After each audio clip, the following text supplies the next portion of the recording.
Переходим к следующему слайду. Здесь, друзья, мы уже подводим итоги прошедшего, так сказать, января 2026 года с январем сравниваем 2025 года. Вверху картинка, карта осталась прежняя. Единственное, что поменяли, вот здесь я поменял табличку. Давайте очень быстро пройдемся. Днепр – это класс социальное жилье, напомню, 550 долларов за квадратный метр, январь 2026 год, и показала нам динамику роста на 2,8%. Так себе, да? Город Днепр, прифронтовой, но 6 месяцев чуть больше стоимость росла, и в январе месяце, я уже говорил, впервые мы увидели колебательные процессы, то есть отрицательную динамику, мы увидели, что снижается стоимость. Но посмотрим, как дальше будет. Это всего лишь колебательные процессы. Город Запорожье ведет себя более прогнозированно, 427 долларов за квадратный метр и снижение в годовом измерении 3,83%. Значит, среднее арифметическое число по региону 489 долларов за квадратный метр, январь 2026 год, что показало нам в годовом измерении, ну видите, здесь оно скомпенсировалось, всего лишь минус 0,20%. В Запорожье незначительно снижалась стоимость, а в Днепре незначительно росла. Но все равно пока видим отрицательную динамику, индекс отрицательный 0,998. Ну а теперь, друзья, давайте посмотрим, что ну вот я сделал такое небольшое абсолютно, ну, исследованием это, конечно, называть очень сложно, но, по крайней мере, я привожу вам более адекватные цифры, чем гарант Конституции, который нам рассказал, что всего лишь за 4 года войны погибло 55 тысяч, а вслед за ним Федоров, это молодой человек, который без, так сказать, специального образования, не служил в армии, почему-то стал министром, что называется, из садиков сразу же в министры. Но закончится это все плохо. Он на Рамштайне заявил, что за месяц, который был декабрь, по-моему, он говорил, да, или за январь, украинцы убили 30 тысяч российских этих военных. То есть, представляете, да, разница какая. Ну, то есть, на кого это рассчитано, это ну, сложно мне даже предположить, что кто-то может в это поверить. Итак, давайте от чего оттолкнемся. Я даже показываю вам вот ресурс, с которого я взял информацию. Начнем от того, что мы должны узнать, какая линия фронта протяженностью. Это шагами я не мерил. Google Map позволяет нам это сделать. Видите, вот эта линия, я просто поставил рэперные точки от вот этой части Кимбургской косы, да, а точнее там Николаевская область через город Очаков идет, но здесь Кимбургская коса так как это, по сути дела, линия фронта, до города Чернигова, там чуть, получается, западнее, да, якобы можно проехать на машине, ну, я задал задачу такую, и вот видите, есть эта линия, показывает на машине, это можно проехать за 31 час 2174 километра. То есть берем 2000 километров. Где-то, может, там ошибка попала какая-то. Но опять же, это я не считал шагами. Google Map позволяет это все показать вам. Дальше, друзья, вот этот ресурс вверху, он говорит о следующем. Это какие-то военные специалисты, аналитики, что на сегодняшний день это современная война. В окопе должно на 1 километр быть 100 человек. При этом, при всем, я еще раз повторюсь, это не мои цифры. Ресурс есть, вот здесь, видите, я желтым пометил. Это не Первая, не Вторая мировая война, это как раз вот сегодняшняя современная война с участием дронов. Кто-то говорит, что на 1 километр всего лишь 4 там, бойца, да. Ну, мне сложно в это поверить, в силу того, что если вот здесь идут активные боевые действия, то тут 4 бойца не удержит фронт. Здесь вот, наверное, да, здесь, возможно, и 4 бойца, и дроны в окопах сидят, условно говоря, да, на этой линии фронта. Ну, вам решать, да, а я вам показал просто как бы алгоритм, от чего я оттолкнулся, от длины фронта и от количества людей, которые присутствуют непосредственно на боевой линии соприкосновения, на передовой. 100 человек, видите, да, умножил на 2000 километров, получилось 200 тысяч человек, это армия, которая непосредственно воюет. И это очень, друзья, похоже на правду. Почему? Ну, да потому что вы, наверное, слышали, что кто-то говорил 170 тысяч, кто-то говорил 150 тысяч, кто-то больше. Конкретно людей, которые в окопе стреляют. У меня получилось вполне адекватное число 200 тысяч. Дальше, друзья, идем. Следующие подсчеты, ну, вот таковы. Опять же, я давайте вам разложу по полочкам. На одного стреляющего, значит, приходится три человека, которые обслуживают его, и в том числе те, которые заменяют, потому что стреляющий человек в окопе больше 5 там, или там, может чуть больше дней, он просто физически не может находиться, то есть происходит ротация, его заменяют. Я взял, видите, от 3 до 5, я взял все-таки 5 человек, и функционал, кстати, вы можете посмотреть, что выполняет этих 5 человек. Это логистика, подвезение боеприпасов, это ремонт техники, медицина, связь и так далее, штабное управление. Значит, умножаем 200 тысяч на 5 человек, получаем 1 миллион человек. Это по всей линии фронта, друзья. Дальше. Есть, ну это, как она называется, глубокий тыл — это не военный, кстати, термин. Мне он просто понравился, вот я его так назвал. Опять же, это не мои цифры, вы вот здесь все это видите. На одного стреляющего 7 человек приведено, уже не 5, это по линии фронта, а есть глубокий тыл, где они ну, совсем далеко находятся от, условно говоря, боевой линии соприкосновения. И миллион человек так сказать, мобилизованных на фронте, это ну, маленькое число, потому что я слышал 1,5 миллиона, кто-то говорил там чуть больше, что-то чуть меньше, но миллион это явно мало, поэтому берем, умножаем 200 тысяч, которые стреляют в окопе, на 7 человек, включая глубокий тыл, получаем вот это число, которое очень часто звучит с экранов телевизора от специалистов. Я еще раз повторяюсь, я не специалист. Я просто проанализировал цифры, и мне так кажется, что это очень похоже на правду. 1 миллион 400 тысяч — это все, так сказать, включая глубокий тыл, это люди, которые ну, на фронте. Ну, чувствуете, воюют 200, а всего 1 миллион 400. То есть, получается, обслуживают их 1 200 000. Теперь следующий подсчет, несложный. 4 года войны, друзья, это 1460 дней. Напоминаю вам, пишу сегодня, наверное, 16 или 15 февраля, а война началась 24 февраля, поэтому я смело беру 4 года войны. 100 километров, вернее, 1000 километров фронта, видите, наиболее активные боевые действия. Я уже упоминал, что, скорее всего, вот здесь это Черниговская область, там Сумская, там тоже боевые действия идут, но они не такие активные. А вот наиболее активные — это южная часть, это Донецко-Приднепровский регион, о котором мы сегодня говорили, о недвижимости. И, естественно, что, друзья, Запорожская область, ну, это тоже южное направление получается. Итак, друзья, я взял всего лишь 100 километров, да, не 100 километров, а 1000 километров фронта.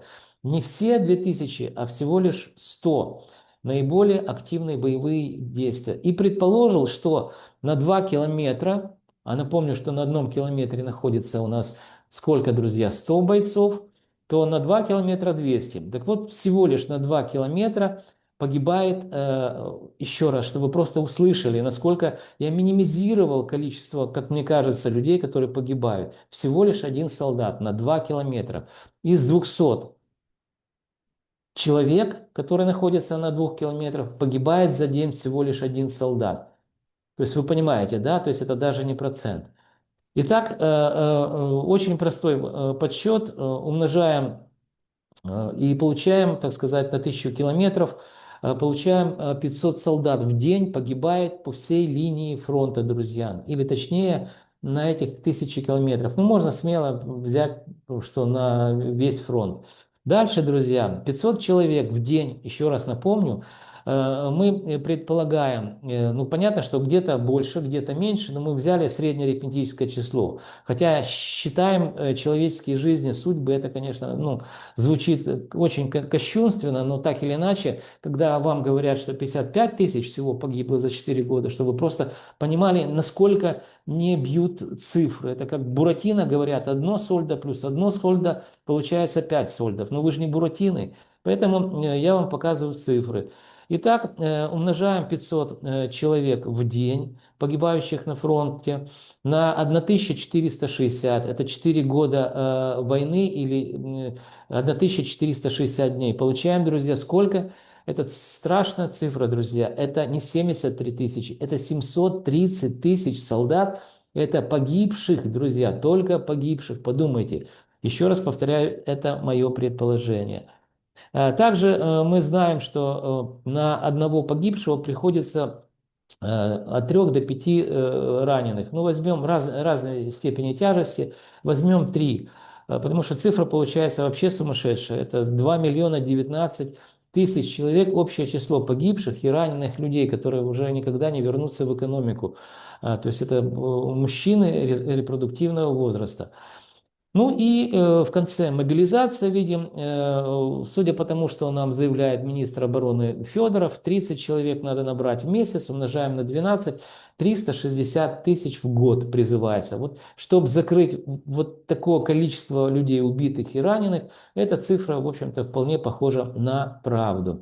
Ну, вам, в общем-то, друзья, все равно, как оно называется, я дал информацию, это всего лишь мое мнение, а вам решать, где она правда. Итак, очень быстро последний слайд. Поговорим о людском капитале. Сколько людей проживает в Украине? Привожу сразу информацию, которая с сайта Организации Объединенных Наций. 7 миллионов 678 тысяч людей, которые покинули. Но это было, друзья, ну, 2022 год, видите, да? Всего 7 миллионов 678. А сейчас, я буквально сегодня смотрел информацию, за 2025 год территорию Украины покинуло 970 тысяч, то есть еще 1 миллион, представляете? То есть вот здесь где-то уже, ну, смело можно говорить под 9 миллионов, наверное. Ну, пока берем эти цифры, которые есть. Хотя можем помнить, что только за год 2025 вы можете посмотреть это сами. 970 тысяч украинцев покинуло территорию Украины. Дальше. Видим, что в России 2 миллиона. Уполномоченные лица Российской Федерации говорят, что это 5 миллионов. Слушал Путина, он говорит, что 10 миллионов у них живут украинцев, беженцев в том числе. Поэтому кто считал здесь этих людей, кто считал здесь в Европе. Но, предположим, 5 миллионов Российской Федерации, 7 миллионов 678 тысяч это в, так сказать, европейских странах. Начинаем считать. 7 миллионов 600 плюс 5 миллионов плюс 2 миллиона. Я посчитал здесь и убитыми, и ранеными. Почему? Потому что люди, которые раненые, я понимаю, там разная степень тяжести, но они однозначно уже не будут вовлечены в процессы по созданию внутреннего валового продукта или добавочной стоимости, да, к внутреннему валовому продукту. Ну, с прискорбием, да, то есть это в лучшем случае будут пенсионеры, которые будут жить на пенсию, у которых, кстати, кто-то должен еще заработать. Итого 14 миллионов 600 тысяч населения, которое мы вот так посчитали экспертным путем. При этом мы посчитали только европейские страны и Российскую Федерацию, а есть еще Латинская Америка, да, есть Америка, то есть, ну, много, там, по-моему, 186 или 183 страны всего на Земле. Если ошибся, напишите. Так вот, и люди же везде разбежались, там никто не считал их. Поэтому пока мы исходим из тех цифр, которые у вас на экране.